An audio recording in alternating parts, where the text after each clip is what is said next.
మీకు అందరికి తెలిసిన విషయమే. ఆ ప్రియా చౌదరి, ఇంకా యమున, ఇంకా పళ్ళ పార్వతి,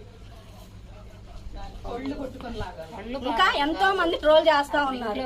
వారందరినీ వారి స్త్రీలు కాదా? అప్పుడు రాని రోషం ఇప్పుడు వస్తుంది. ఏమన్నాడు షాలేమన్నా అన్నాడు, మహిళల్ని దూషించాడు. ఇంకా వేష్యులు అన్నారు. ఎక్కడ అన్నారు వేష్యులని? అర్థం అర్థం మాట్లాడకూడదు. ఎవరైనా ఆలోచించి వివేచన కలిగి జ్ఞానం కలిగి మాట్లాడాలి. ఏమన్నారు, ఎక్కడ ఏం మాట్లాడారని వివేచన కలిగి ఆలోచించి ముందుకు రావాలి. ఎట్టబడితే అట్ట చెత్త వారాలు చేసుకుంటా మీడియా ముందుకు వచ్చి మా చెల్లిద్దులే అని చెప్పి వాళ్ళని ఒకరిని తీసుకొచ్చి ముందుకు వస్తే అదేంటి? ఎలా మాట్లాడారు? అసలు అన్న గురించి మీకు తెలుసా? అన్న ఆలోచనలు తెలుసా అసలుకి? అక్కడ ఆ పేటకు వచ్చి చూడండి ఒకసారి. అక్కడ జరుగుతున్న ఏంటి మీరు చూసి మాట్లాడండి సార్. ఎన్నో జీవితాలు అన్న ద్వారా కట్టబడ్డాయి. దేవుని ప్రేమ, దేవుని భక్తి అన్ని అన్నలో ఉన్నాయి. అక్కడ జరిగిస్తున్న సంఘ బిడ్డలకు ఉన్నాయి. ఆదరించబడతా ఉన్నారు. ఎంతో మంది జీవితాలు బాగుపడతా ఉన్నాయి. నువ్వు పెట్టావు ఒక రోజు కూడా ఎవరికన్నా? నువ్వు పెట్టావేమన్నా? పోషించావేమన్నా? ఆ పళ్ళ పార్వతి, ఆ ప్రియా చౌదరి అని చెప్పుకుంటూ తిరగటం కాదు. అనేక మందిని పోషిస్తా ఉన్నాడు అన్న.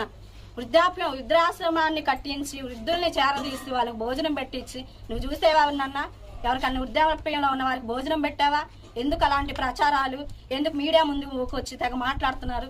ఇలాంటి వారిని మీడియా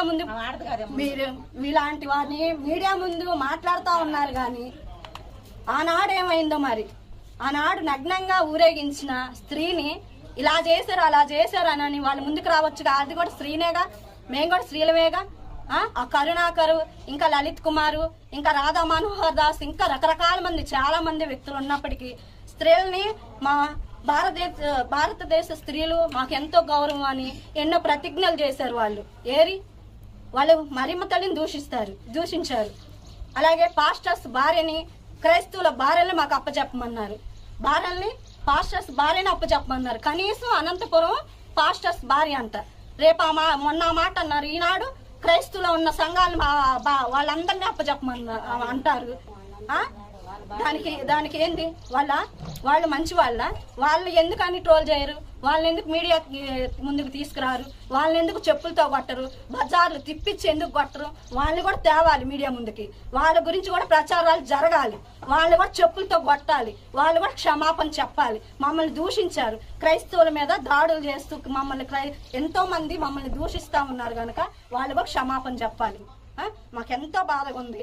క్రైస్తవుల మీద జరుగుతున్న దాడుల విషయమై అసలు ఎన్నో దాడులు జరిగాయి. మా స్త్రీలు వెళ్ళి ఎంతో మంది